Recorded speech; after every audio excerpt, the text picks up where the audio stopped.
On connaît tous quelqu'un qui a un don. Lire dans les cartes ou deviner qui appelle quand le téléphone sonne. Mais ce don, est-ce vraiment un cadeau?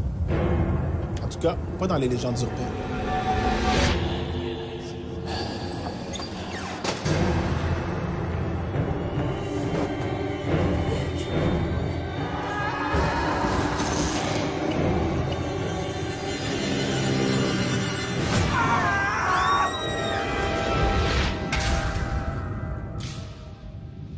On dit souvent « si j'avais su ». Mais ce don de devin pourrait nous faire voir une fatalité sans nous permettre d'intervenir, sans qu'on puisse aviser les gens que le mal les guette. C'est exactement le cadeau empoisonné qui afflige l'infirmière dans notre première légende.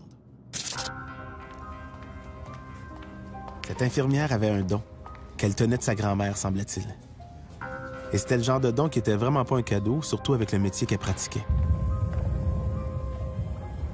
Elle pouvait dire quel patient ne passerait pas la nuit juste en le regardant. Même ceux qui n'avaient apparemment rien de grave, elle savait dès leur arrivée s'ils s'en sortiraient ou pas.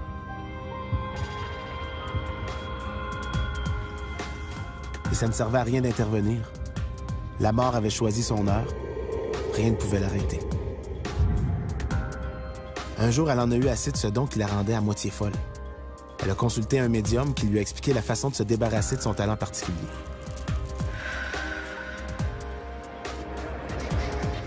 Le rituel semblait avoir fonctionné, car les visions avaient subitement cessé. Quelques années plus tard, l'infirmière passe ses vacances dans un chalet qu'elle a loué avec sa famille. Un après-midi, sa fille insiste pour aller se promener en forêt. Pas question de la laisser aller jouer seule dans le bois, alors l'infirmière décide d'y aller. Son mari, lui, restera se reposer.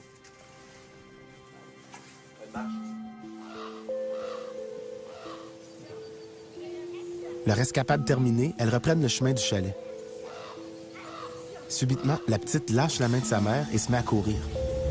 La mère la rattrape et lui reprend la main. Mais la petite se remet à courir, cette fois en disant vouloir rejoindre son grand-père Michel, qui vient tout juste d'arriver au chalet. La mère reste étonnée. C'est impossible que le grand-père soit venu les visiter. Mais la petite insiste. « Il est là, dans les escaliers, tu le vois pas? » qu'elle demande à sa mère. Mais la femme voit personne. La petite arrête pourtant pas de pointer vers le chalet. La femme commence sérieusement à s'inquiéter, surtout quand la petite lui crie que grand-papa vient de rentrer dans le chalet. C'est à ce moment que l'infirmière a compris ce qui se passait. Elle est partie en courant vers le chalet, où elle a trouvé son mari mort, foudroyé par une crise cardiaque. Ça a été un choc pour la femme, évidemment, même si elle savait que son mari était mort bien avant d'ouvrir la porte du chalet. Car Papy Michel, le père de son mari, était mort depuis 5 ans. Et si la petite l'avait vu entrer dans le chalet, c'est qu'il était venu chercher son fils pour l'accompagner vers la mort.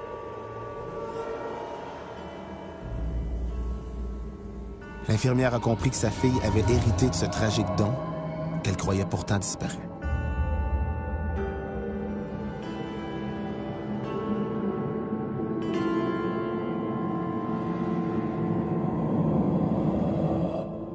Ça me rappelle quand j'étais petite fille, j'avais un don, je pouvais voir ou ressentir les dangers ou les choses qui pouvaient surgir dans mon entourage. Et à partir de là, j'étais quand même à l'aise avec ça, moi. Ce que je vois aujourd'hui, ce sont des fois des parents qui sont perturbés que leur enfant puisse avoir un don similaire, puis ils ont de la difficulté à composer avec ça. Sur le côté de la famille à mon père, sa mère était quelqu'un qui avait cette faculté-là. Et lui, il l'avait aussi, mais naturellement, il s'en est jamais vraiment préoccupé ou il l'a vraiment pas utilisé non plus comme tel au point que moi, je m'en sers. C'est rare qu'on a des messages comme quoi que quelqu'un va mourir.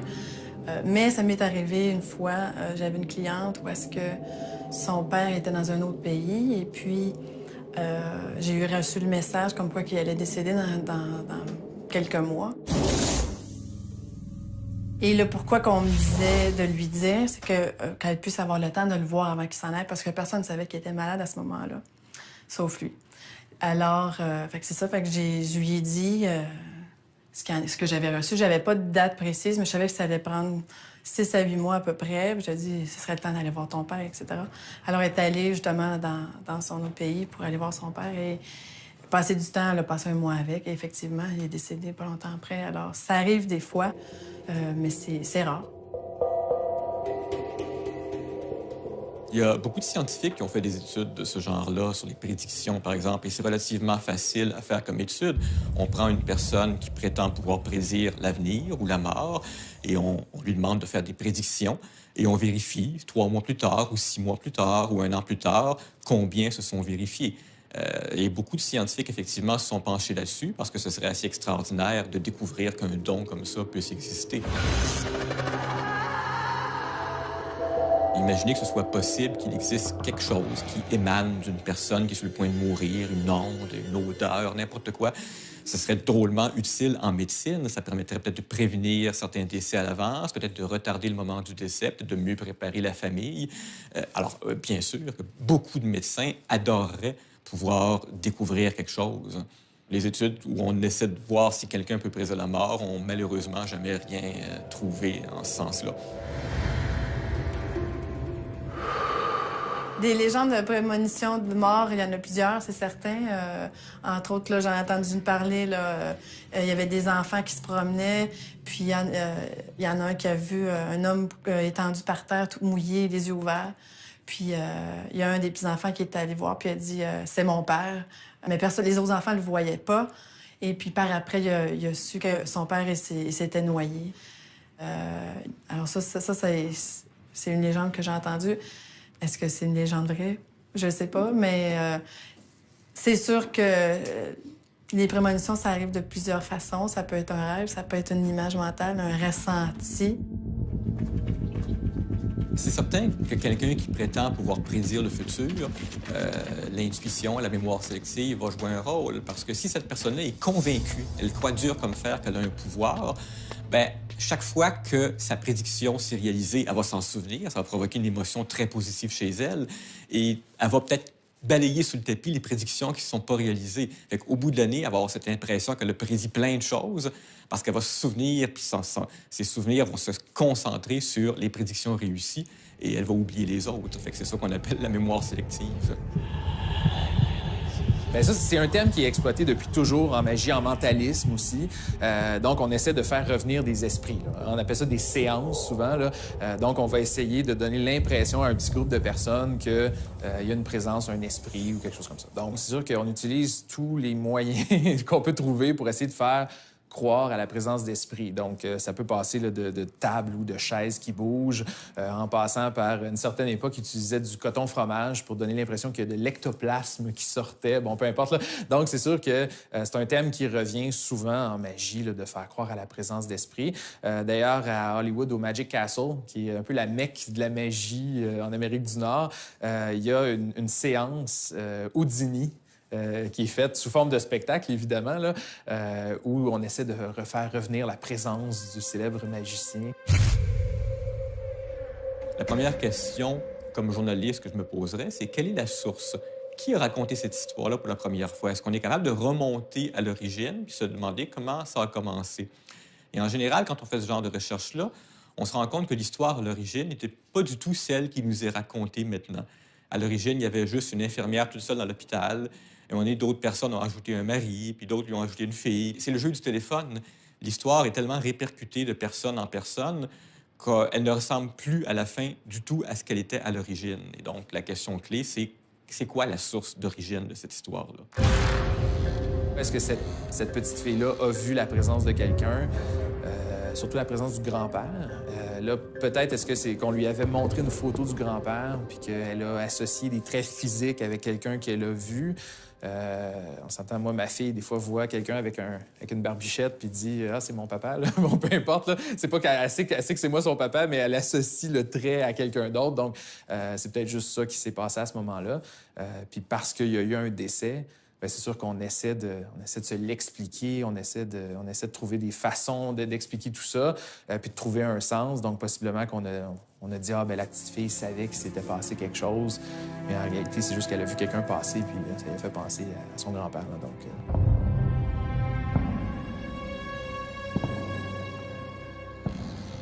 Moi, je pense que beaucoup d'enfants voient les êtres invisibles, que je les appelle.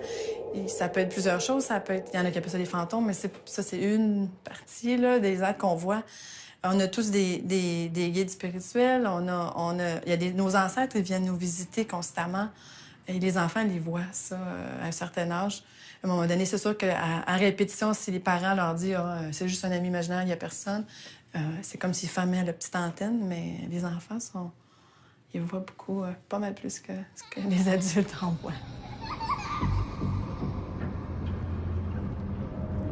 Il n'y a pas que les gens ayant reçu un don qui peuvent prédire la mort. Les chats aussi le sentent quand la fin approche. En tout cas, il y a un chat bien particulier qui a ce don spécial. C'est Oscar, la mascotte d'une résidence pour personnes âgées du Rhode Island. On dit d'Oscar qu'il peut prédire la mort des pensionnaires de cette résidence. Quand il sent qu'une personne va mourir, il s'installe à ses côtés, la regarde fixement et lâche un long miaulement juste avant le dernier souffle du mourant. Le docteur David Dossa, qui travaille là-bas, affirme même que Oscar s'améliore d'année en année, son taux de précision ayant doublé. Une question se pose quand même. Comment réagira Oscar à l'approche de sa propre mort?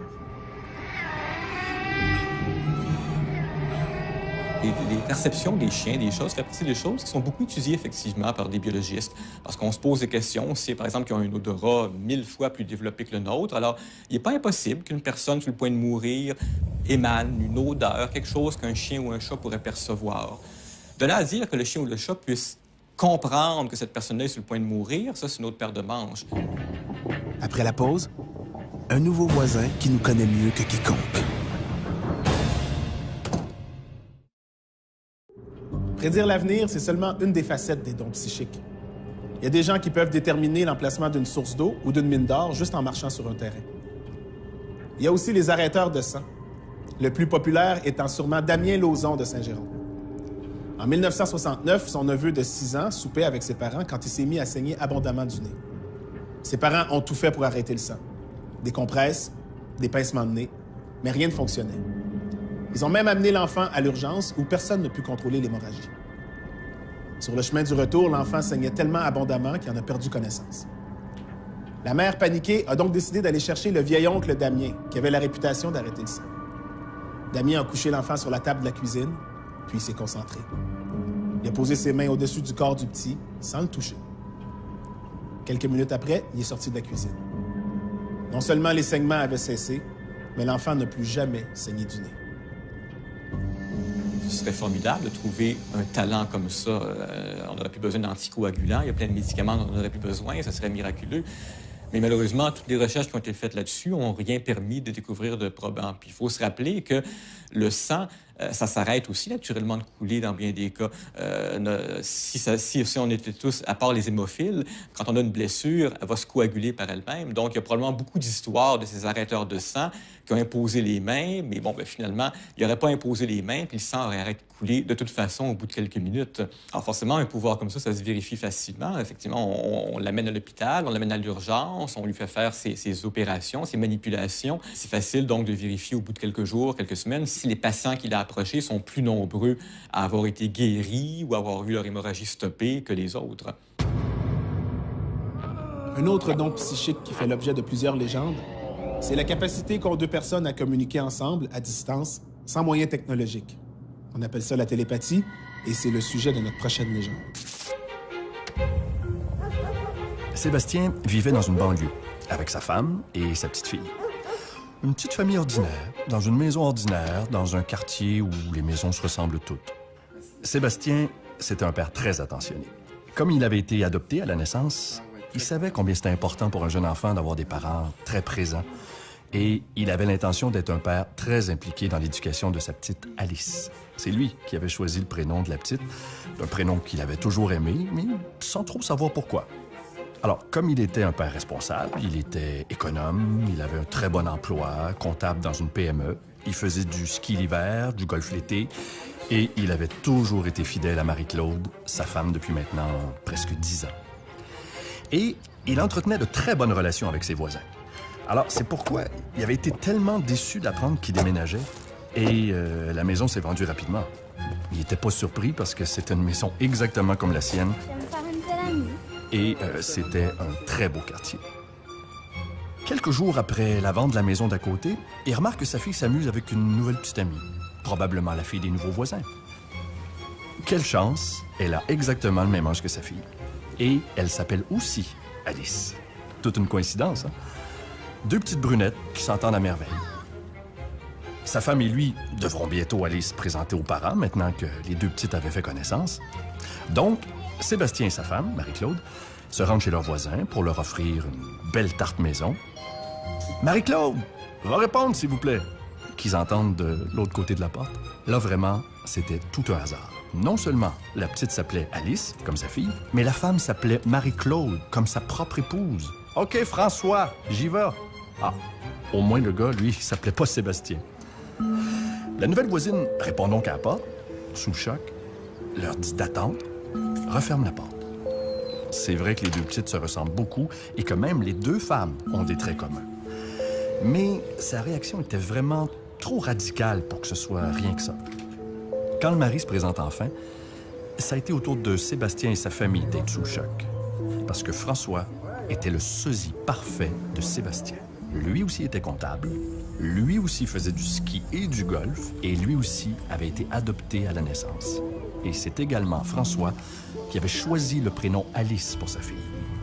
Mais ce que François et Sébastien ignoraient au moment de la naissance de leur fille, c'est qu'Alice, c'était le prénom de leur mère biologique, qui était morte quand elle avait accouché de jumeaux 35 ans plus tôt. L'année passée, j'ai lu le magazine National Geographic, puis tout le numéro était sur les jumeaux identiques qui ont été séparés à la naissance.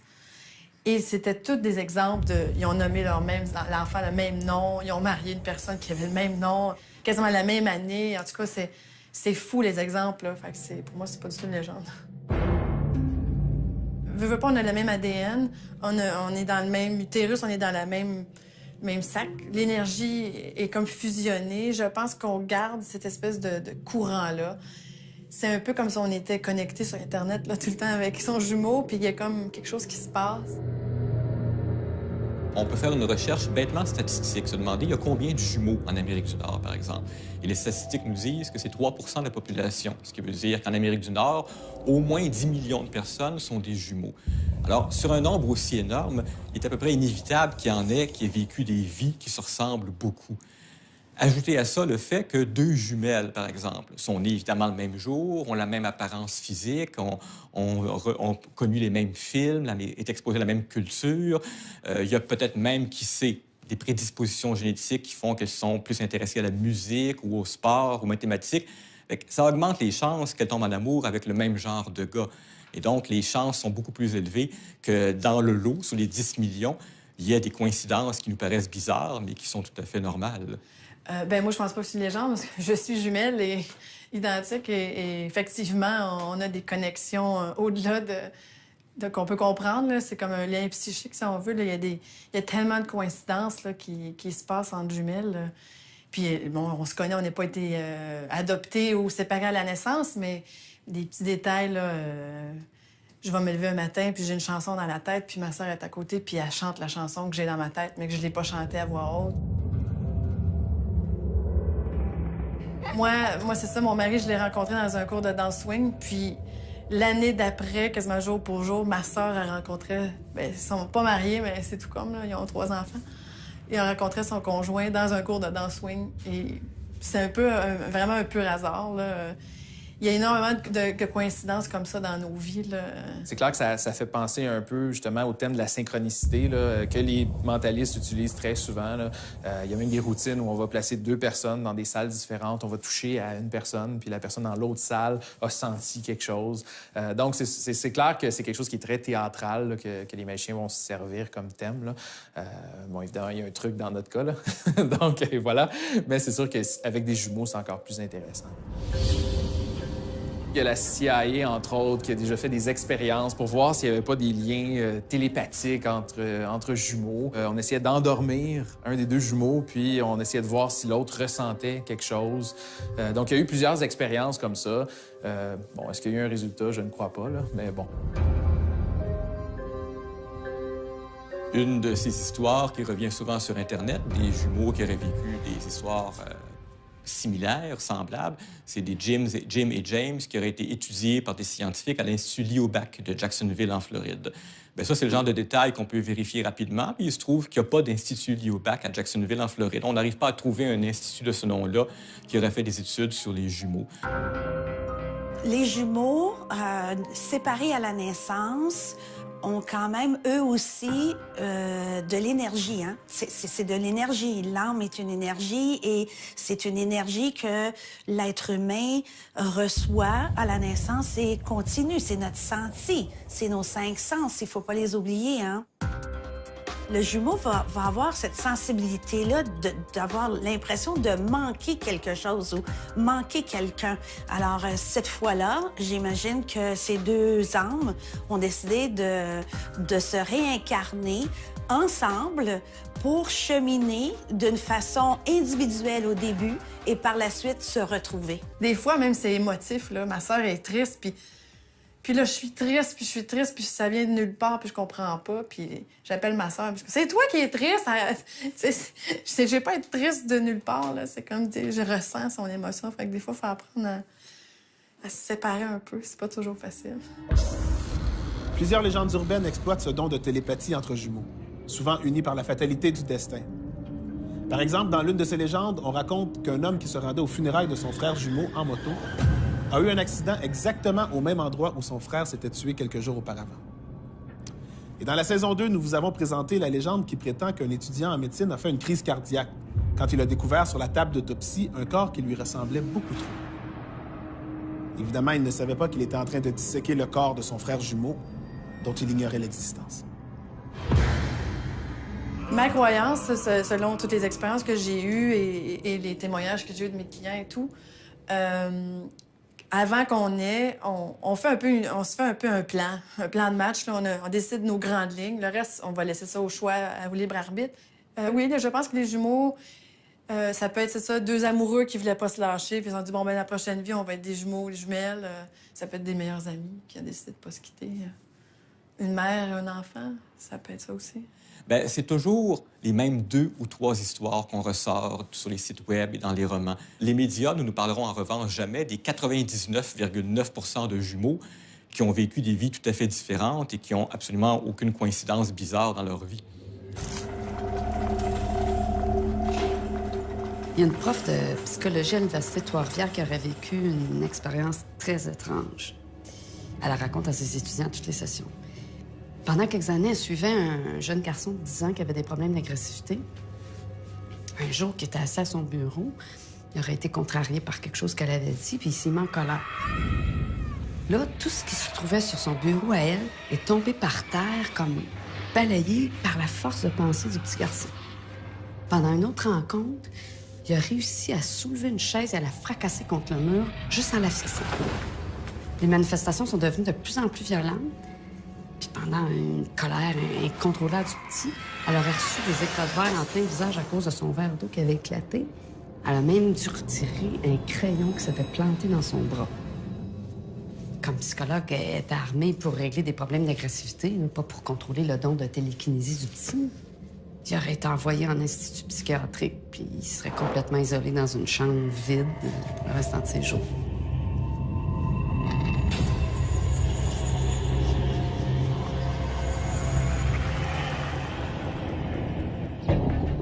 Au retour de la pause, une date fatidique.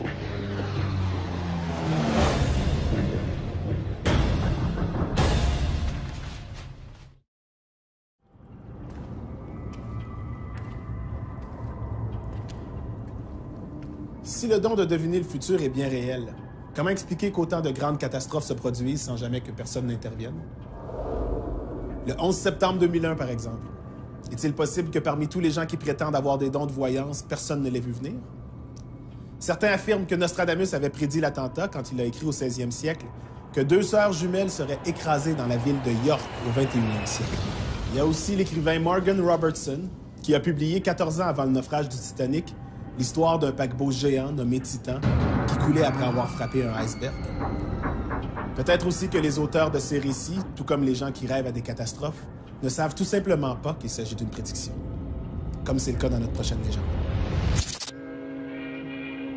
Ça s'est passé à l'automne 1943, en Allemagne, en pleine Deuxième Guerre mondiale.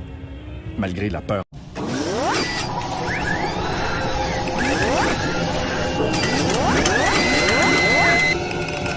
ambiante, les activités quotidiennes devaient continuer.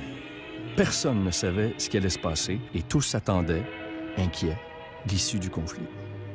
Comme cette femme, par exemple, dont le mari n'avait pas été appelé par l'armée à cause d'une blessure, mais leur fils, lui, était militaire. Il était au front depuis quelques mois déjà.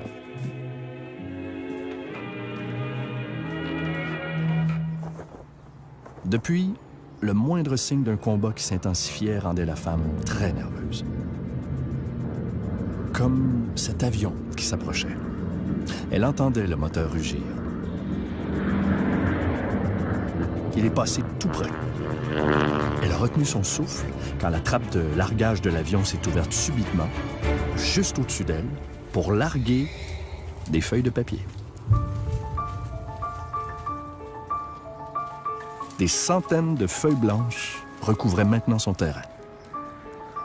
Elle en a ramassé une autre, encore d'autres. Sur chacune des feuilles, la même note.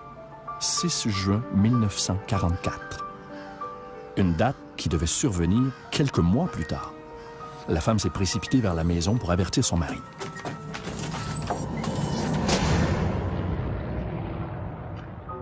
C'est précisément à ce moment-là qu'elle s'est réveillée. Parce qu'évidemment, c'était un rêve. La femme a raconté son rêve à son mari, qui semblait pas ébranlé par ce qu'il entendait. Mais la femme, elle, continuait de trouver étrange qu'une date comme celle-là soit apparue précisément à elle. Bref, plusieurs mois ont passé sans que ce rêve ne la quitte vraiment. Un matin, pendant qu'elle vaquait à ses tâches ménagères, son mari a ouvert la radio pour écouter les nouvelles. C'est là qu'ils ont appris que les troupes alliées venaient de débarquer en Normandie, ce matin même, soit le 6 juin 1944.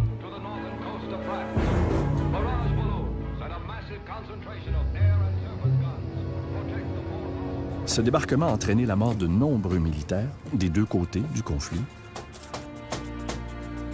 dont le fils de la dame, qui n'avait plus à chercher la signification de ce rêve fatidique.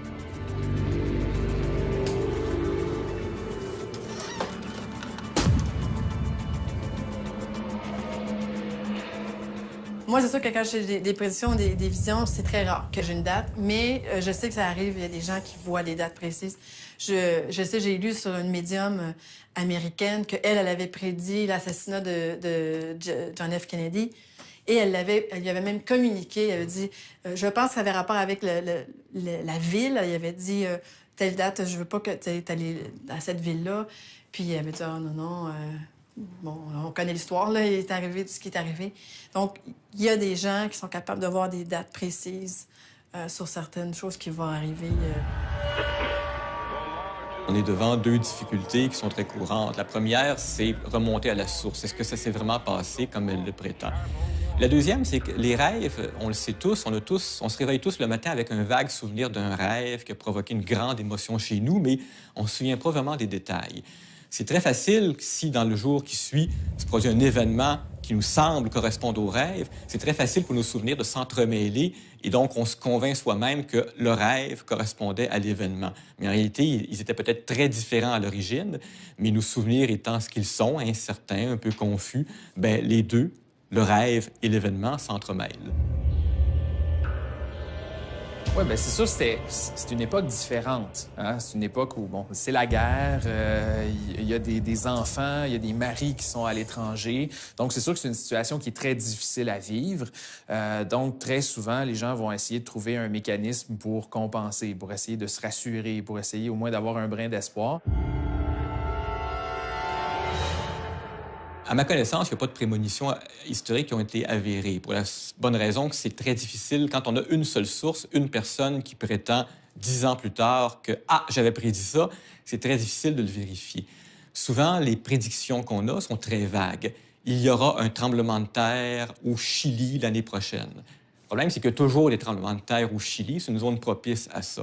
Mais des prédictions solides, vraiment vérifiables, du genre 2 avions vont percuter le World Trade Center le 11 septembre 2001, ça s'est jamais vu. Le fait qu'une personne soit plus réceptive que d'autres, bien, on peut soit recevoir des rêves prémonitoires ou un ressenti. On va savoir, va pas là. Il y a tellement eu d'exemples là, quand il y a eu le 11 septembre. Là. Il y a plein de gens qui n'ont pas pris l'avion ce matin-là.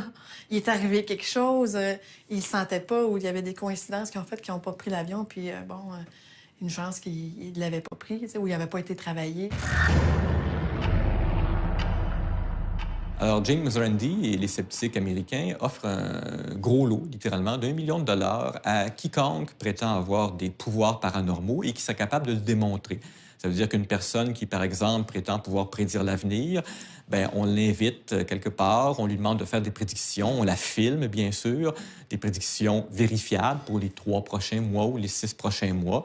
Et si au bout de 6 mois, elle a eu un taux de réussite qui est vraiment supérieur à la moyenne, supérieur au hasard, bien, elle peut gagner le 1 million de dollars. Beaucoup de gens qui prétendent avoir des pouvoirs se sont soumis à ces tests-là. Aucun ne l'a réussi jusqu'à maintenant.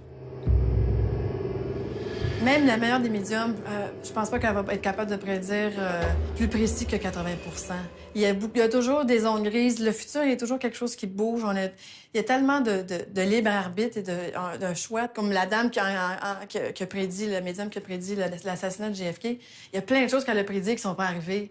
Parce qu'elle faisait vraiment comme des publications de tout ça. Donc, on peut tout vérifier le pourcentage jusqu'à ce qui est vraiment arrivé et ce qui n'est pas arrivé. Dans le cas des astrologues, c'est assez facile de vérifier scientifiquement leurs prévisions. On prend les prévisions qu'ils font pour les 12 prochains mois et à la fin de l'année, on vérifie. On compte, il y en a combien qui sont réalisés, il y en a combien qui ne sont pas réalisés. Et dans toutes les fois où ce genre d'études scientifiques-là a été faites, bien, l'astrologue s'en sort très mal. Il y a très peu de ces prévisions qui sont réalisées. Et celles qui sont réalisées, c'est celles que n'importe qui suit l'actualité aurait pu réaliser lui-même.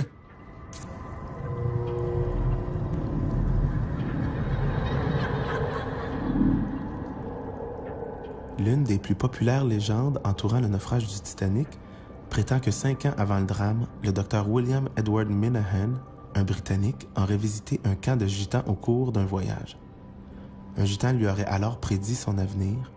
Le docteur allait mourir noyé dans des eaux glacées. En janvier 1912, Minahan s'apprête à partir pour l'Amérique avec son épouse. Se rappelant la prédiction du gitan, il prend une assurance vie de 100 000 $. Évidemment, il est mort à bord du Titanic. Par contre, sa femme, elle, a survécu et a touché l'assurance.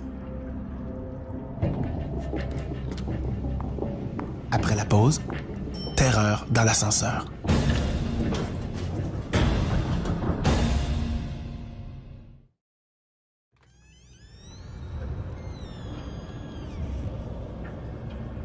La réalité et la fiction, souvent, ça s'entremêle, hein? Surtout dans les légendes urbaines, mais dans les films aussi qui s'inspirent de légendes urbaines. Par exemple, le film Le Sixième Sens, qui raconte l'histoire du petit garçon qui voit l'âme des morts. Ben, ça a l'air que ça serait inspiré de l'histoire d'une jeune Américaine, une jeune fille qui s'appelait Carissa. Cette petite fille-là, sur toutes les photos sur lesquelles elle apparaissait, il y avait toujours une espèce de tache blanche à côté d'elle. Puis sur plusieurs photos, la petite avait l'air de regarder la tache et d'y sourire même. Pourtant, tous les gens dans son entourage disent qu'au moment où ils ont pris la photo, ils n'ont jamais vu ça, là, cette tache-là à côté d'elle. Le phénomène comme ça s'est poursuivi pendant des années, malgré le fait que c'était jamais les mêmes personnes qui prenaient les photos, c'était jamais le même appareil qui était utilisé, c'était jamais même dans les mêmes lieux. Sauf qu'à un moment donné, il y a un médium qui s'est penché sur les photos puis qui a cru reconnaître un visage dans la tache blanche. C'était le père de la petite Carissa, qui était décédé quelques semaines après la naissance de la petite d'un accident de voiture. Puis en vieillissant, ça a l'air que la petite Carissa était non seulement capable de voir son père, mais était capable d'y parler.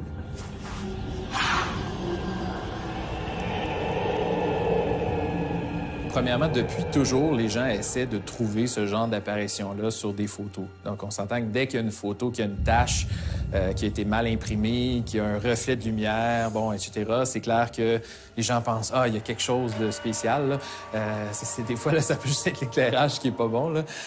Il y a même des trucages où des gens ont été jusqu'à cracher dans la lentille pour former une forme ou enfin quelque chose sur la photo, sur le produit final. En général, c'est des poussières qu'on va voir sur la caméra. Mais ça arrive des fois que ça va toujours suivre une personne. Par hasard, il y a comme 4-5 photos, puis il y a toujours cette petite boule-là autour. J'en ai vu. Ça, j'en ai vu des gens que je connais dans ma famille. Sur Internet aussi, il y en a tout plein là, qu'on peut voir. Là. Il y en a que c'est bon. Si c'est vrai, c'est pas vrai, on sait pas. Mais moi, je pense que c'est possible. Je veux pas quelqu'un qui... On est visité constamment par nos ancêtres. Est-ce qu'il y en a qui ont la capacité de laisser des traces photographiques? Pourquoi pas? On peut voir des signes prophétiques où on veut, dans les tasses de thé ou dans la forme des grains de beauté. Et après, quand notre histoire s'avère vraie, on se met à croire en nos propres pouvoirs. Comme c'est arrivé à la fille dans la légende suivante. C'est une histoire qui a été publiée pour la première fois en 1906 dans un magazine américain. Dans la version originale, il était question d'un autobus. Dans la version actualisée, c'est plutôt dans un ascenseur que ça se passe. La femme travaillait dans un bureau d'avocat, dans une grande tour du centre-ville. Comme tout le monde dans ce domaine-là, elle avait des horaires de fou. Elle devait terminer une recherche urgente pour un procès en cours. Elle y passait tout son temps, mangeait et dormait peu.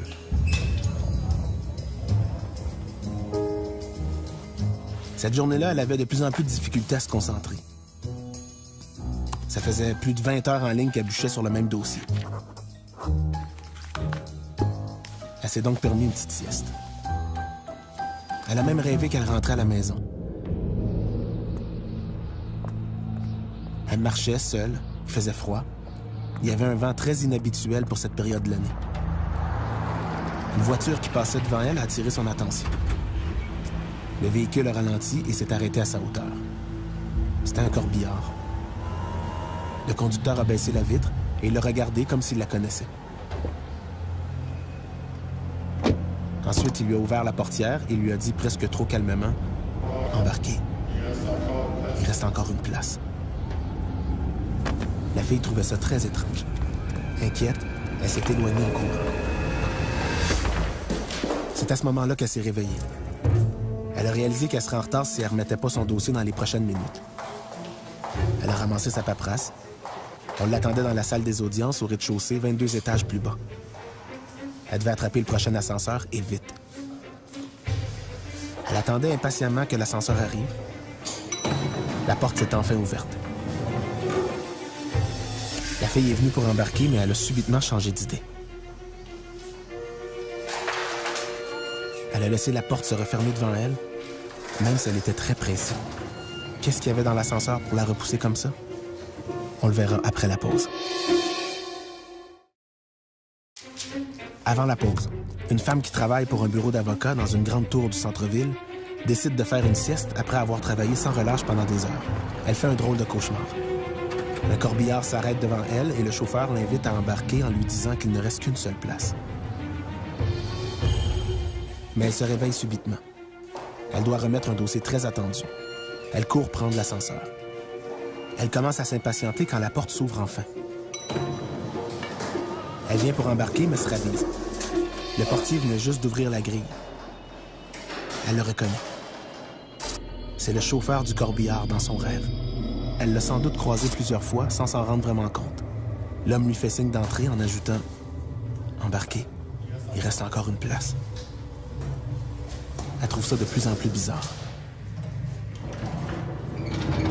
Elle décide de prendre les escaliers. Elle comprend pas pourquoi elle a rêvé à cet homme précisément, mais l'explication tarde pas à venir, sous la forme d'un bruit fracassant de ferraille.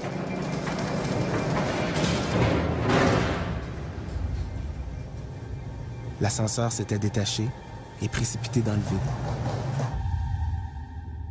pour s'écraser au sol.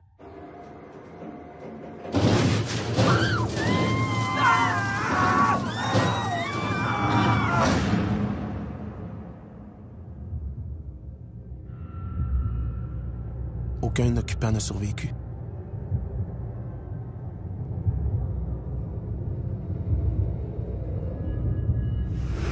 Et la femme, elle, continuera à se méfier du sens caché de ses rêves.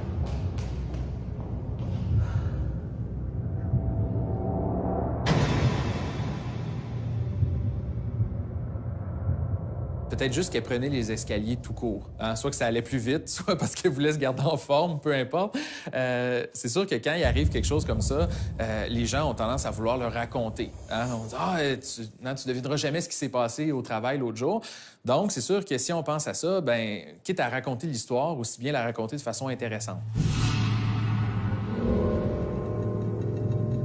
Donc, c'est sûr que possiblement que cette personne-là, en voulant soit raconter ou en déformant l'histoire comme ça, le fameux jeu du téléphone, a peut-être fini par dire « Ah, je l'ai rêvé, on m'a amené là, bon, etc. » Puis peut-être qu'elle avait vraiment rêvé aussi. On s'entend qu'on rêve aux situations qui nous entourent, aux gens qu'on rencontre à tous les jours. Donc, possiblement que cette personne-là, c'est un collègue de travail ou quelqu'un qu'elle croise assez régulièrement. Donc, possiblement que cette personne-là était déjà dans ses rêves. Puis là, elle a juste associé les idées ensemble pour créer une histoire qui était beaucoup plus intéressante que juste raconter un fait divers qui s'est passé dans un ascenseur. Il faut toujours se rappeler que notre mémoire est quelque chose de pas aussi organisé qu'on veut bien le croire. On a une mémoire sélective, on réorganise nos souvenirs en fonction des événements, en fonction des émotions. Et c'est très difficile parfois de savoir, de distinguer les vrais souvenirs des faux souvenirs, surtout quand on tient absolument à croire à une histoire. Une autre possibilité pourrait être ces cas de déjà-vu. On ne sait pas trop qu'est-ce que c'est que les déjà-vus, mais les neurologues qui examinent ça se rendent compte qu'il n'est pas nécessaire d'avoir déjà vécu un événement pour avoir l'impression de déjà-vu. Il semble qu'il se produise des fois dans nos cerveaux un genre de court-circuit.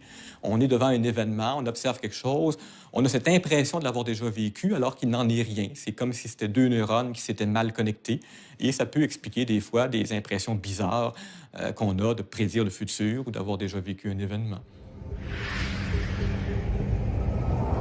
J'ai un exemple similaire, mais c'est plus qu'une prémonition qu'un avertissement. C'est carrément une intervention physique. Là. Je traversais la rue sur Jean Talon, puis il y a une auto qui s'en venait comme ça, puis habituellement, les autos devraient aller tout droit, mais celle-là, elle a décidé d'aller plus vite que les autres et de tourner. Mais moi, je traversais la rue et puis je me suis carrément fait pousser à l'avant par une main invisible. J'ai senti une main dans mon dos comme ça qui m'a poussée. Moi, j'ai comme sauté quasiment 1 mètre en avant. Puis là, l'auto, elle a passé là, à quelques centimètres derrière moi. J'étais comme ça, je traversais, puis j'étais sous le choc. Je peux pas l'expliquer. Est-ce que c'est des anges gardiens, mes guides spirituels, des ancêtres qui m'ont aidé? Je sais pas, mais on m'a aidé à ce moment-là pour pas que je me fasse frapper, absolument. Ça, c'est un exemple que j'ai, là. La question que je me pose face à des histoires de prémonition comme celle-là, c'est toujours le réflexe du journaliste de remonter à la source. Qui a raconté cette histoire-là en premier? Et dans ce cas-là, il y a des journalistes, des historiens qui ont fait la recherche et qui ont trouvé que cette histoire-là remonte à 1906. C'était une fiction, une nouvelle dans un magazine littéraire. Et ça concernait juste un chauffeur d'autobus. C'était un chauffeur d'autobus qui disait il reste encore une place à une femme. Et la femme n'embarquait pas dans l'autobus et l'autobus avait un accident. Mais c'était une pure fiction. C'était même pas une femme qui avait raconté cette histoire-là. Et par le jeu du téléphone par la suite, le chauffeur d'autobus est devenu un chauffeur de corbillard, puis un conducteur d'ascenseur. Et des gens sont venus à croire que c'était une histoire vraie.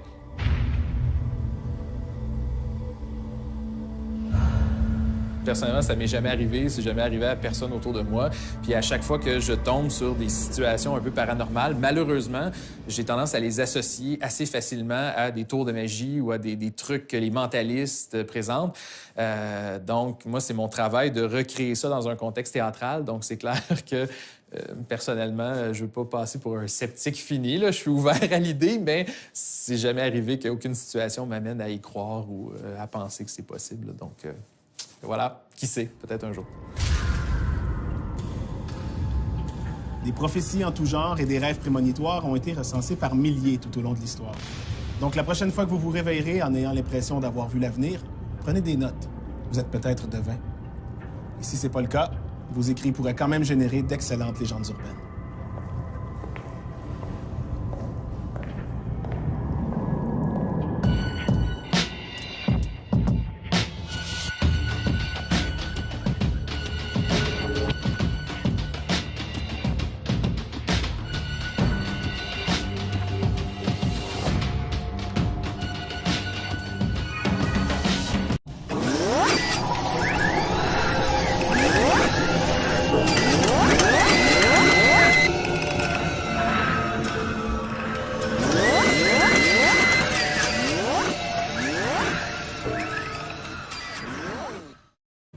Dans la saison 2, nous vous avons présenté la légende qui prétend qu'un étudiant en médecine a fait une crise cardiaque quand il a découvert sur la table d'autopsie un corps qui lui ressemblait beaucoup trop.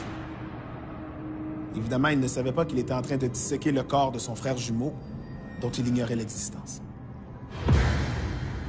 Ma croyance, selon toutes les expériences que j'ai eues et les témoignages que j'ai eus de mes clients et tout, avant qu'on ait, on se fait un peu un plan de match. Là, on décide nos grandes lignes. Le reste, on va laisser ça au choix, au libre arbitre.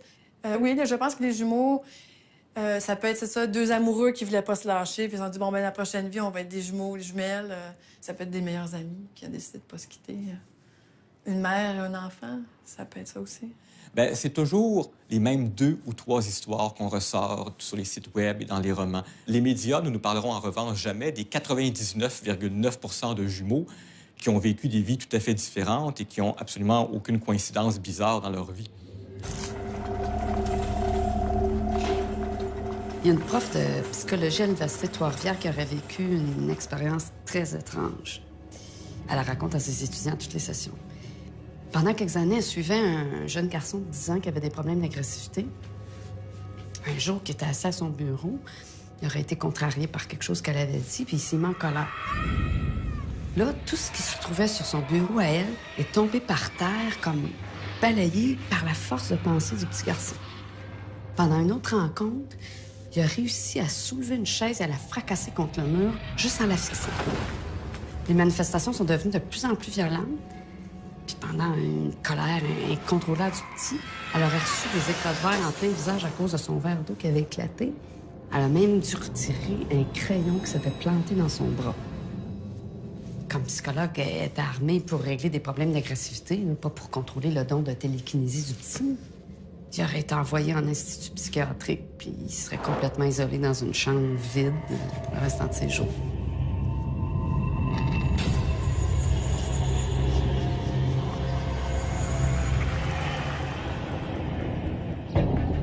Au retour de la pause, une date fatidique.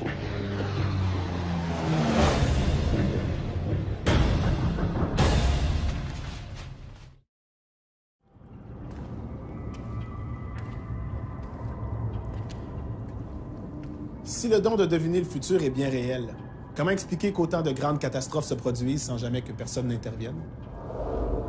Le 11 septembre 2001, par exemple. Est-il possible que parmi tous les gens qui prétendent avoir des dons de voyance, personne ne l'ait vu venir?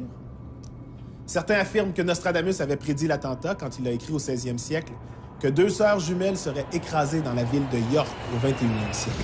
Il y a aussi l'écrivain Morgan Robertson, qui a publié 14 ans avant le naufrage du Titanic l'histoire d'un paquebot géant nommé Titan qui coulait après avoir frappé un iceberg. Peut-être aussi que les auteurs de ces récits, tout comme les gens qui rêvent à des catastrophes, ne savent tout simplement pas qu'il s'agit d'une prédiction, comme c'est le cas dans notre prochaine légende. Ça s'est passé à l'automne 1943, en Allemagne, en pleine Deuxième Guerre mondiale. Malgré la peur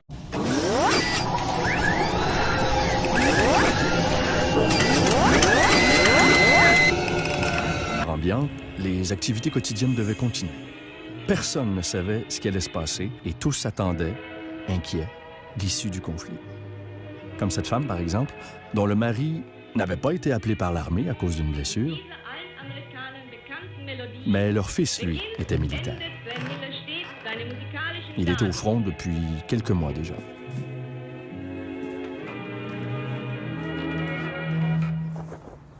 Depuis, le moindre signe d'un combat qui s'intensifiait rendait la femme très nerveuse. Comme cet avion qui s'approchait. Elle entendait le moteur rugir. Il est passé tout près. Elle a retenu son souffle quand la trappe de largage de l'avion s'est ouverte subitement, juste au-dessus d'elle, pour larguer des feuilles de papier. Des centaines de feuilles blanches recouvraient maintenant son terrain. Elle en a ramassé une autre, encore d'autres. Sur chacune des feuilles, la même note. 6 juin 1944. Une date qui devait survenir quelques mois plus tard. La femme s'est précipitée vers la maison pour avertir son mari.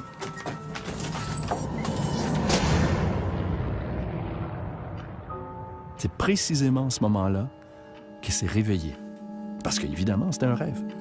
La femme a raconté son rêve à son mari, qui semblait pas ébranlé par ce qu'il entendait. Mais la femme, elle, continuait de trouver étrange qu'une date comme celle-là soit apparue précisément à elle. Bref, plusieurs mois ont passé sans que ce rêve ne la quitte vraiment. Un matin, pendant qu'elle vaquait à ses tâches ménagères, son mari a ouvert la radio pour écouter les nouvelles. C'est là qu'ils ont appris que les troupes alliées venaient de débarquer en Normandie, ce matin même, soit le 6 juin 1944.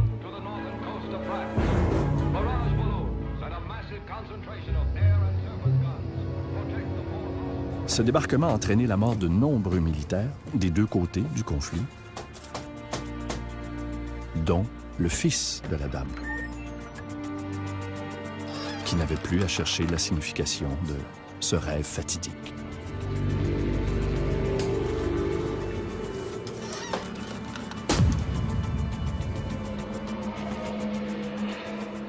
Moi, c'est sûr que quand j'ai des prédictions, des visions, c'est très rare que j'ai une date, mais je sais que ça arrive, il y a des gens qui voient des dates précises. Je sais, j'ai lu sur une médium américaine qu'elle avait prédit l'assassinat de John F. Kennedy, et elle lui avait même communiqué, elle avait dit, je pense que ça avait rapport avec la ville, elle avait dit, telle date, je veux pas que tu ailles à cette ville-là, puis elle avait dit, oh non, bon, on connaît l'histoire, là, il est arrivé ce qui est arrivé. Donc, il y a des gens qui sont capables de voir des dates précises sur certaines choses qui vont arriver. On est devant deux difficultés qui sont très courantes. La première, c'est remonter à la source. Est-ce que ça s'est vraiment passé comme elle le prétend? La deuxième, c'est que les rêves, on le sait tous, on se réveille tous le matin avec un vague souvenir d'un rêve qui a provoqué une grande émotion chez nous, mais on ne se souvient pas vraiment des détails. C'est très facile, si dans le jour qui suit se produit un événement qui nous semble correspondre au rêve, c'est très facile pour nos souvenirs de s'entre... Ça peut être un rêve, ça peut être une image mentale, un ressenti.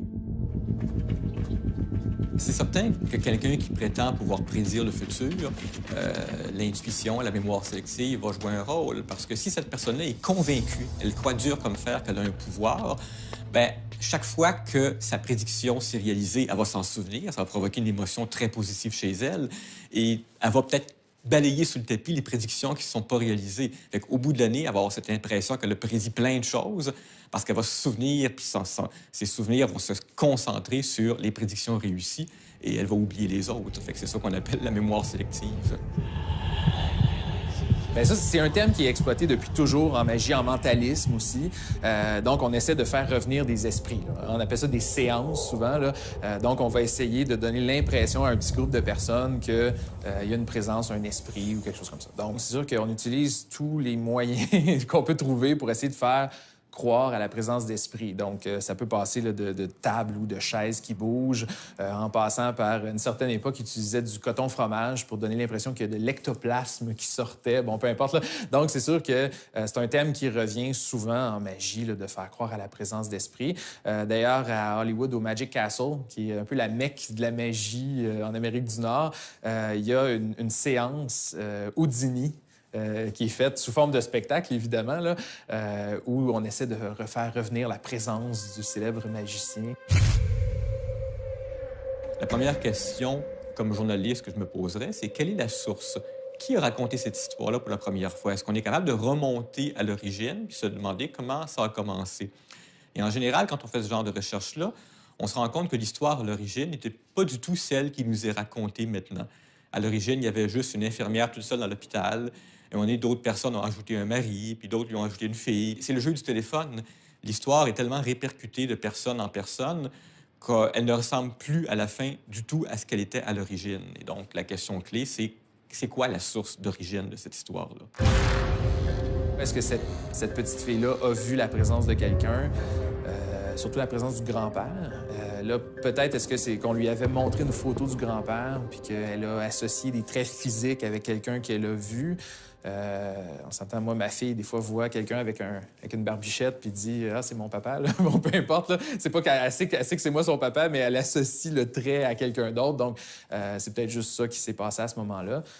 Puis parce qu'il y a eu un décès, bien, c'est sûr qu'on essaie de se l'expliquer, on essaie de trouver des façons d'expliquer tout ça, puis de trouver un sens. Donc, possiblement qu'on a dit « Ah, bien, la petite fille savait qu'il s'était passé quelque chose. » Mais en réalité, c'est juste qu'elle a vu quelqu'un passer, puis ça lui a fait penser à son grand-père.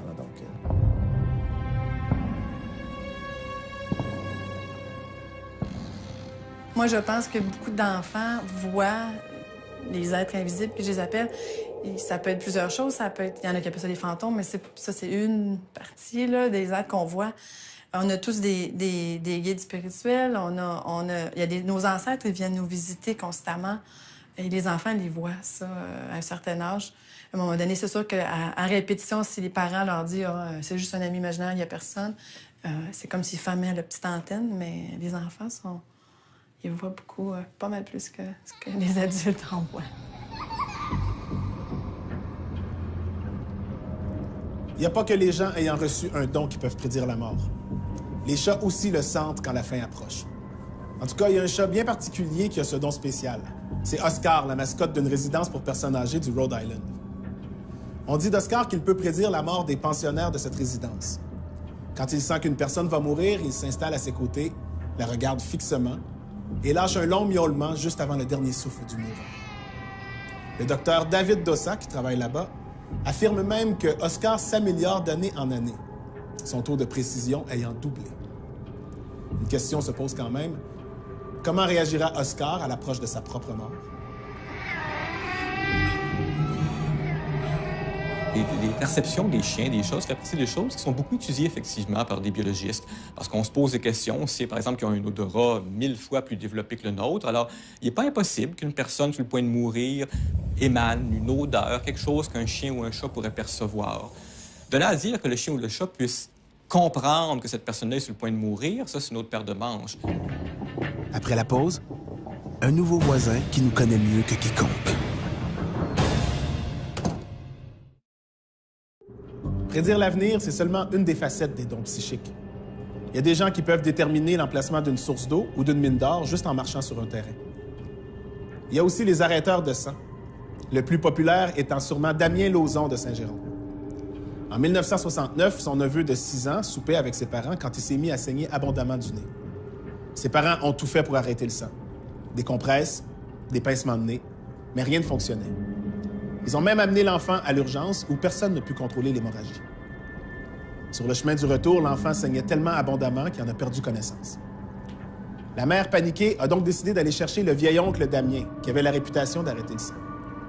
Damien a couché l'enfant sur la table de la cuisine, puis il s'est concentré. Il a posé ses mains au-dessus du corps du petit, sans le toucher. Quelques minutes après, il est sorti de la cuisine. Non seulement les saignements avaient cessé, mais l'enfant n'a plus jamais saigné du nez. Ce serait formidable de trouver un talent comme ça. On n'aurait plus besoin d'anticoagulants, il y a plein de médicaments dont on n'aurait plus besoin, ça serait miraculeux. Mais malheureusement, toutes les recherches qui ont été faites là-dessus n'ont rien permis de découvrir de probants. Puis il faut se rappeler que le sang, ça s'arrête aussi naturellement de couler dans bien des cas. Si on était tous, à part les hémophiles, quand on a une blessure, elle va se coaguler par elle-même. Donc, il y a probablement beaucoup d'histoires de ces arrêteurs de sang qui ont imposé les mains, mais bon, bien, finalement, ils n'auraient pas imposé les mains, puis le sang aurait arrêté de couler de toute façon au bout de quelques minutes. Alors forcément, un pouvoir comme ça se vérifie facilement. Effectivement, on l'amène à l'hôpital, on l'amène à l'urgence, on lui fait faire ses opérations, ses manipulations. C'est facile donc de vérifier au bout de quelques jours, quelques semaines, si les patients qu'il a approchés sont plus nombreux à avoir été guéris ou à avoir eu leur hémorragie stoppée que les autres. Un autre don psychique qui fait l'objet de plusieurs légendes, c'est la capacité qu'ont deux personnes à communiquer ensemble, à distance, sans moyens technologiques. On appelle ça la télépathie, et c'est le sujet de notre prochaine légende. Sébastien vivait dans une banlieue, avec sa femme et sa petite fille. Une petite famille ordinaire, dans une maison ordinaire, dans un quartier où les maisons se ressemblent toutes. Sébastien, c'était un père très attentionné. Comme il avait été adopté à la naissance, il savait combien c'était important pour un jeune enfant d'avoir des parents très présents.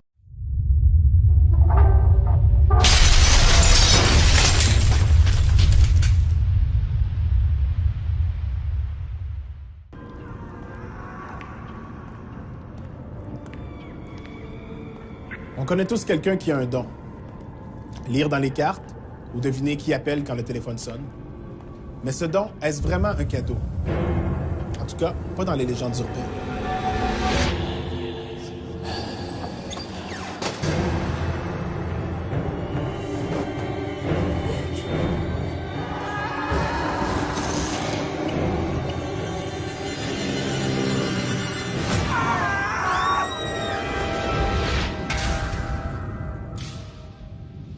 On dit souvent « si j'avais su ».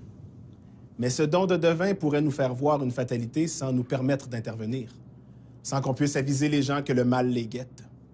C'est exactement le cadeau empoisonné qui afflige l'infirmière dans notre première légende. Cette infirmière avait un don qu'elle tenait de sa grand-mère, semble-t-il. Et c'était le genre de don qui était vraiment pas un cadeau, surtout avec le métier qu'elle pratiquait. Elle pouvait dire quel patient ne passerait pas la nuit juste en le regardant.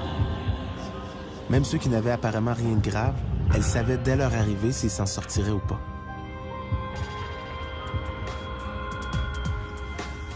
Et ça ne servait à rien d'intervenir. La mort avait choisi son heure.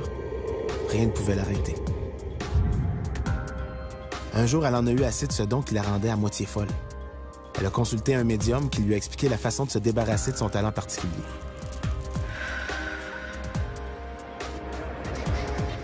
Le rituel semblait avoir fonctionné, car les visions avaient subitement cessé. Quelques années plus tard, l'infirmière passe ses vacances dans un chalet qu'elle a loué avec sa famille. Un après-midi, sa fille insiste pour aller se promener en forêt. Pas question de la laisser aller jouer seule dans le bois, alors l'infirmière décide d'y aller. Son mari, lui, restera se reposer.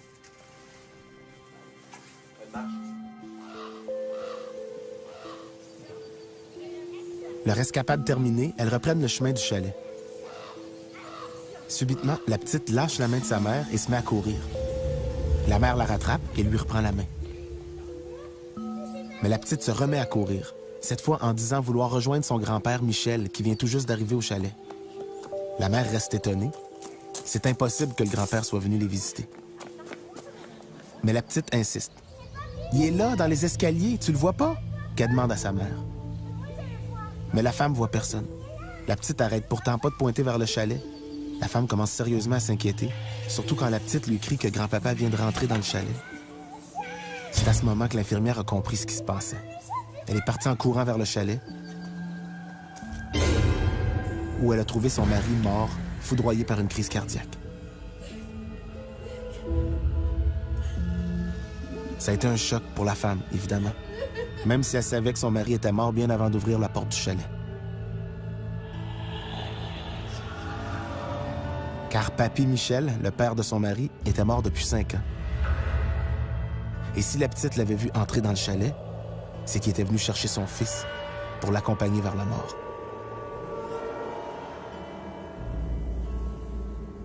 L'infirmière a compris que sa fille avait hérité de ce tragique don qu'elle croyait pourtant disparu.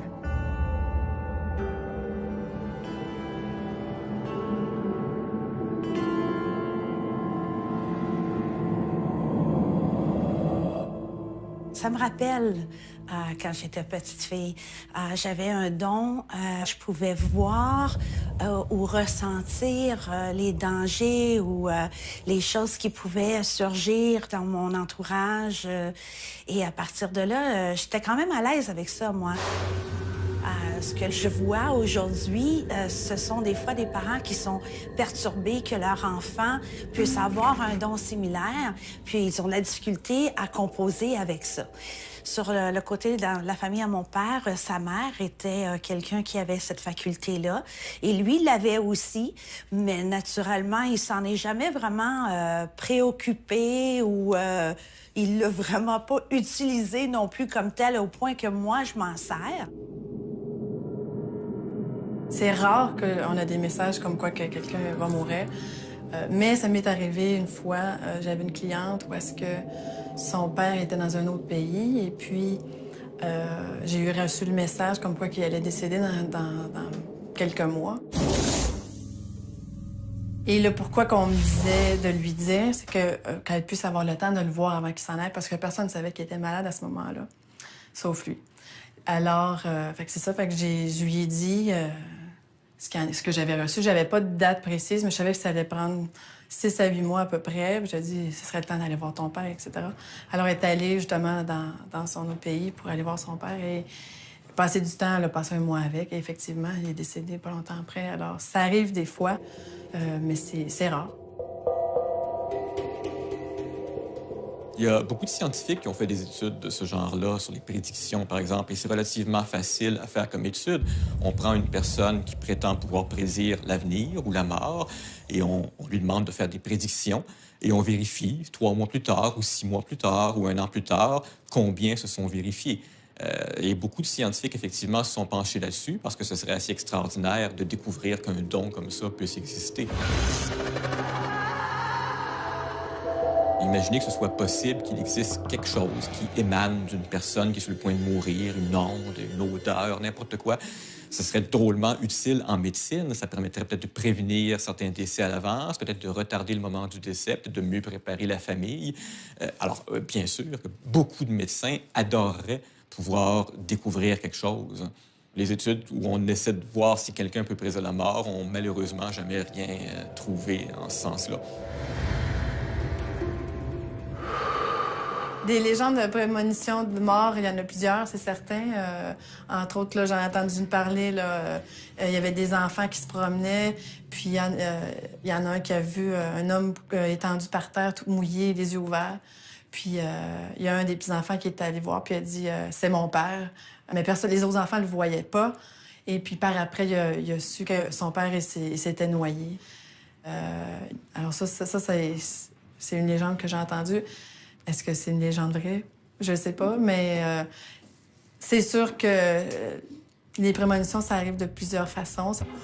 Et il avait l'intention d'être un père très impliqué dans l'éducation de sa petite Alice. C'est lui qui avait choisi le prénom de la petite, un prénom qu'il avait toujours aimé, mais sans trop savoir pourquoi. Alors, comme il était un père responsable, il était économe, il avait un très bon emploi, comptable dans une PME, il faisait du ski l'hiver, du golf l'été, et il avait toujours été fidèle à Marie-Claude, sa femme depuis maintenant presque 10 ans. Et il entretenait de très bonnes relations avec ses voisins. Alors, c'est pourquoi il avait été tellement déçu d'apprendre qu'il déménageait. Et la maison s'est vendue rapidement. Il n'était pas surpris parce que c'était une maison exactement comme la sienne. Et c'était un très beau quartier. Quelques jours après la vente de la maison d'à côté, il remarque que sa fille s'amuse avec une nouvelle petite amie. Probablement la fille des nouveaux voisins. Quelle chance, elle a exactement le même âge que sa fille. Et elle s'appelle aussi Alice. Toute une coïncidence, hein? 2 petites brunettes qui s'entendent à merveille. Sa femme et lui devront bientôt aller se présenter aux parents, maintenant que les 2 petites avaient fait connaissance. Donc, Sébastien et sa femme, Marie-Claude, se rendent chez leurs voisins pour leur offrir une belle tarte maison. « Marie-Claude, va répondre, s'il vous plaît !» qu'ils entendent de l'autre côté de la porte. Là, vraiment, c'était tout un hasard. Non seulement la petite s'appelait Alice, comme sa fille, mais la femme s'appelait Marie-Claude, comme sa propre épouse. « OK, François, j'y vais. » Ah, au moins le gars, lui, il s'appelait pas Sébastien. La nouvelle voisine répond donc à la porte, sous le choc, leur dit d'attendre, referme la porte. C'est vrai que les 2 petites se ressemblent beaucoup et que même les 2 femmes ont des traits communs. Mais sa réaction était vraiment trop radicale pour que ce soit rien que ça. Quand le mari se présente enfin, ça a été au tour de Sébastien et sa famille d'être sous le choc. Parce que François était le sosie parfait de Sébastien. Lui aussi était comptable, lui aussi faisait du ski et du golf, et lui aussi avait été adopté à la naissance. Et c'est également François qui avait choisi le prénom Alice pour sa fille. Mais ce que François et Sébastien ignoraient au moment de la naissance de leur fille, c'est qu'Alice, c'était le prénom de leur mère biologique, qui était morte quand elle avait accouché de jumeaux 35 ans plus tôt. L'année passée, j'ai lu le magazine National Geographic, puis tout le numéro était sur les jumeaux identiques qui ont été séparés à la naissance. Et c'était tous des exemples ils ont nommé l'enfant le même nom, ils ont marié une personne qui avait le même nom, quasiment la même année. En tout cas, c'est fou, les exemples, là. Fait que pour moi, c'est pas du tout une légende. Veux pas, on a le même ADN, on est dans le même utérus, on est dans la même sac. L'énergie est comme fusionnée. Je pense qu'on garde cette espèce de courant-là. C'est un peu comme si on était connecté sur Internet là, tout le temps avec son jumeau, puis il y a comme quelque chose qui se passe. On peut faire une recherche bêtement statistique, se demander il y a combien de jumeaux en Amérique du Nord, par exemple. Et les statistiques nous disent que c'est 3 de la population, ce qui veut dire qu'en Amérique du Nord, au moins 10 millions de personnes sont des jumeaux. Alors, sur un nombre aussi énorme, il est à peu près inévitable qu'il y en ait qui aient vécu des vies qui se ressemblent beaucoup. Ajoutez à ça le fait que 2 jumelles, par exemple, sont nées évidemment le même jour, ont la même apparence physique, ont connu les mêmes films, est exposées à la même culture. Il y a peut-être même, qui sait, des prédispositions génétiques qui font qu'elles sont plus intéressées à la musique ou au sport ou aux mathématiques. Ça augmente les chances qu'elles tombent en amour avec le même genre de gars. Et donc, les chances sont beaucoup plus élevées que dans le lot, sur les 10 millions, il y a des coïncidences qui nous paraissent bizarres, mais qui sont tout à fait normales. Moi, je pense pas que c'est une légende, parce que je suis jumelle et identique. Et effectivement, on a des connexions au-delà de qu'on peut comprendre. C'est comme un lien psychique, si on veut. Là. Il y a tellement de coïncidences là, qui se passent entre jumelles. Là. Puis, bon, on se connaît, on n'a pas été adoptés ou séparés à la naissance, mais des petits détails, là... Je vais me lever un matin, puis j'ai une chanson dans la tête, puis ma sœur est à côté, puis elle chante la chanson que j'ai dans ma tête, mais que je l'ai pas chantée à voix haute. Moi, c'est ça, mon mari, je l'ai rencontré dans un cours de danse swing, puis l'année d'après, quasiment jour pour jour, ma sœur a rencontré... Ils sont pas mariés, mais c'est tout comme, là, ils ont 3 enfants. Ils ont rencontré son conjoint dans un cours de danse swing, et c'est un peu, vraiment un pur hasard, là. Il y a énormément de coïncidences comme ça dans nos vies. C'est clair que ça fait penser un peu justement au thème de la synchronicité là, que les mentalistes utilisent très souvent. Là. Il y a même des routines où on va placer 2 personnes dans des salles différentes. On va toucher à une personne, puis la personne dans l'autre salle a senti quelque chose. Donc, c'est clair que c'est quelque chose qui est très théâtral, là, que les magiciens vont se servir comme thème. Là. Bon, évidemment, il y a un truc dans notre cas. Là. Donc, voilà. Mais c'est sûr qu'avec des jumeaux, c'est encore plus intéressant. Il y a la CIA, entre autres, qui a déjà fait des expériences pour voir s'il n'y avait pas des liens télépathiques entre jumeaux. On essayait d'endormir un des 2 jumeaux, puis on essayait de voir si l'autre ressentait quelque chose. Donc, il y a eu plusieurs expériences comme ça. Bon, est-ce qu'il y a eu un résultat? Je ne crois pas, là, mais bon. Une de ces histoires qui revient souvent sur Internet, des jumeaux qui auraient vécu des histoires... similaires, semblables, c'est des Jim et James qui auraient été étudiés par des scientifiques à l'Institut Liobac de Jacksonville, en Floride. Bien, ça, c'est le genre de détail qu'on peut vérifier rapidement. Puis il se trouve qu'il n'y a pas d'Institut Liobac à Jacksonville, en Floride. On n'arrive pas à trouver un institut de ce nom-là qui aurait fait des études sur les jumeaux. Les jumeaux, séparés à la naissance, ont quand même, eux aussi, de l'énergie. Hein? C'est de l'énergie. L'âme est une énergie et c'est une énergie que l'être humain reçoit à la naissance et continue. C'est notre senti, c'est nos 5 sens. Il ne faut pas les oublier. Hein? Le jumeau va avoir cette sensibilité-là d'avoir l'impression de manquer quelque chose ou manquer quelqu'un. Alors, cette fois-là, j'imagine que ces 2 âmes ont décidé de se réincarner ensemble pour cheminer d'une façon individuelle au début et par la suite se retrouver. Des fois, même, c'est émotif, là. Ma sœur est triste, puis là, je suis triste, puis ça vient de nulle part, puis je comprends pas. Puis j'appelle ma sœur, parce que c'est toi qui es triste. Je vais pas être triste de nulle part, là. C'est comme, je ressens son émotion. Fait que des fois, il faut apprendre à se séparer un peu. C'est pas toujours facile. Plusieurs légendes urbaines exploitent ce don de télépathie entre jumeaux, souvent unis par la fatalité du destin. Par exemple, dans l'une de ces légendes, on raconte qu'un homme qui se rendait aux funérailles de son frère jumeau en moto a eu un accident exactement au même endroit où son frère s'était tué quelques jours auparavant. Mêlés, et donc on se convainc soi-même que le rêve correspondait à l'événement. Mais en réalité, ils étaient peut-être très différents à l'origine, mais nos souvenirs étant ce qu'ils sont, incertains, un peu confus, bien, les deux, le rêve et l'événement, s'entremêlent. Oui, bien, c'est sûr, c'est une époque différente. Hein? C'est une époque où, bon, c'est la guerre, il y a des enfants, il y a des maris qui sont à l'étranger. Donc, c'est sûr que c'est une situation qui est très difficile à vivre. Donc, très souvent, les gens vont essayer de trouver un mécanisme pour compenser, pour essayer de se rassurer, pour essayer au moins d'avoir un brin d'espoir. À ma connaissance, il n'y a pas de prémonitions historiques qui ont été avérées, pour la bonne raison que c'est très difficile, quand on a une seule source, une personne qui prétend 10 ans plus tard que « Ah, j'avais prédit ça », c'est très difficile de le vérifier. Souvent, les prédictions qu'on a sont très vagues. Il y aura un tremblement de terre au Chili l'année prochaine. Le problème, c'est que toujours les tremblements de terre au Chili, c'est une zone propice à ça. Mais des prédictions solides, vraiment vérifiables, du genre 2 avions vont percuter le World Trade Center le 11 septembre 2001, ça s'est jamais vu. Le fait qu'une personne soit plus réceptive que d'autres, bien, on peut soit recevoir des rêves prémonitoires ou un ressenti. On va savoir, va pas là. Il y a tellement eu d'exemples quand il y a eu le 11 septembre. Là. Il y a plein de gens qui n'ont pas pris l'avion ce matin-là. Il est arrivé quelque chose, ils ne le sentaient pas, ou il y avait des coïncidences qui ont fait qu'ils n'ont pas pris l'avion, puis une chance qu'ils ne l'avaient pas pris, ou il n'avait pas été travaillé.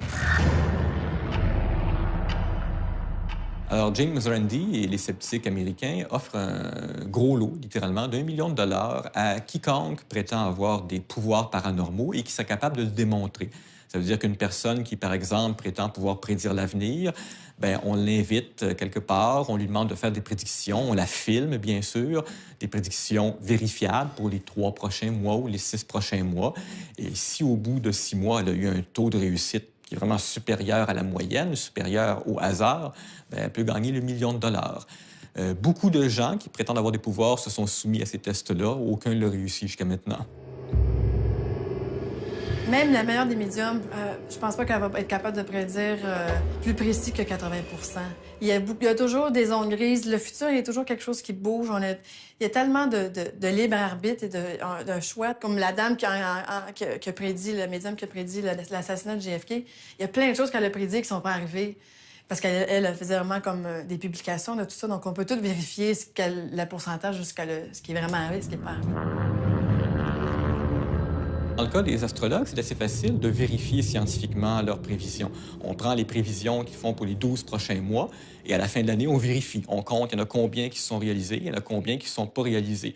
Et dans toutes les fois où ce genre d'études scientifiques-là a été faites, bien, l'astrologue s'en sort très mal. Il y a très peu de ces prévisions qui sont réalisées. Et celles qui sont réalisées, c'est celles que n'importe qui suit l'actualité aurait pu réaliser lui-même.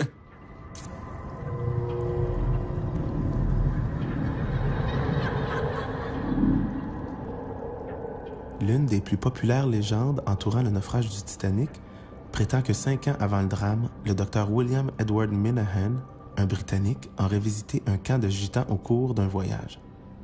Un gitan lui aurait alors prédit son avenir. Le docteur allait mourir noyé dans des eaux glacées. En janvier 1912, Minahan s'apprête à partir pour l'Amérique avec son épouse. Se rappelant la prédiction du gitan, il prend une assurance vie de 100 000 $. Évidemment, il est mort à bord du Titanic. Par contre, sa femme, elle, a survécu et a touché l'assurance. Après la pause, terreur dans l'ascenseur.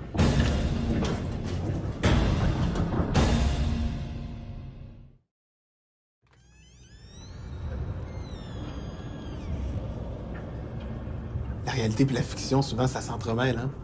Surtout dans les légendes urbaines, mais dans les films aussi qui s'inspirent de légendes urbaines. Par exemple, le film Le Sixième Sens, qui raconte l'histoire du petit garçon qui voit l'âme des morts. Ben, ça a l'air que ça serait inspiré de l'histoire d'une jeune Américaine, une jeune fille qui s'appelait Carissa. Cette petite fille-là, sur toutes les photos sur lesquelles elle apparaissait, il y avait toujours une espèce de tache blanche à côté d'elle. Puis sur plusieurs photos, la petite avait l'air de regarder la tache et d'y sourire même. Pourtant, tous les gens dans son entourage disent qu'au moment où ils ont pris la photo, ils n'ont jamais vu ça, là, cette tache-là à côté d'elle. Le phénomène comme ça s'est poursuivi pendant des années, malgré le fait que c'était jamais les mêmes personnes qui prenaient les photos, c'était jamais le même appareil qui était utilisé, c'était jamais même dans les mêmes lieux. Sauf qu'à un moment donné, il y a un médium qui s'est penché sur les photos et qui a cru reconnaître un visage dans la tache blanche. C'était le père de la petite Carissa, qui était décédé quelques semaines après la naissance de la petite d'un accident de voiture. Et en vieillissant, ça a l'air que la petite Carissa était non seulement capable de voir son père, mais était capable d'y parler.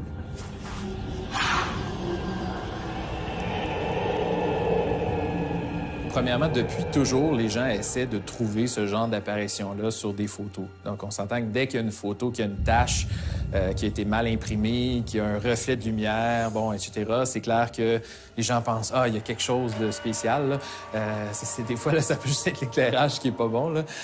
Il y a même des trucages où des gens ont été jusqu'à cracher dans la lentille pour former une forme ou enfin quelque chose sur la photo, sur le produit final. En général, c'est des poussières qu'on va voir sur la caméra.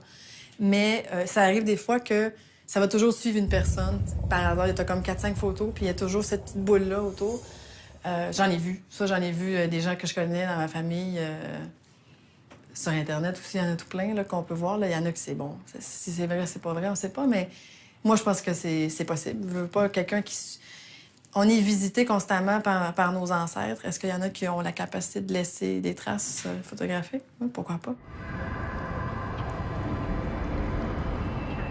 On peut voir des signes prophétiques où on veut, dans les tasses de thé ou dans la forme des grains de beauté.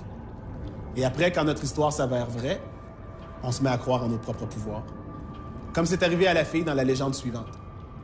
C'est une histoire qui a été publiée pour la première fois en 1906 dans un magazine américain. Dans la version originale, il était question d'un autobus. Dans la version actualisée, c'est plutôt dans un ascenseur que ça se passe. La femme travaillait dans un bureau d'avocat, dans une grande tour du centre-ville. Comme tout le monde dans ce domaine-là, elle avait des horaires de fou. Elle devait terminer une recherche urgente pour un procès en cours. Elle y passait tout son temps, mangeait et dormait peu.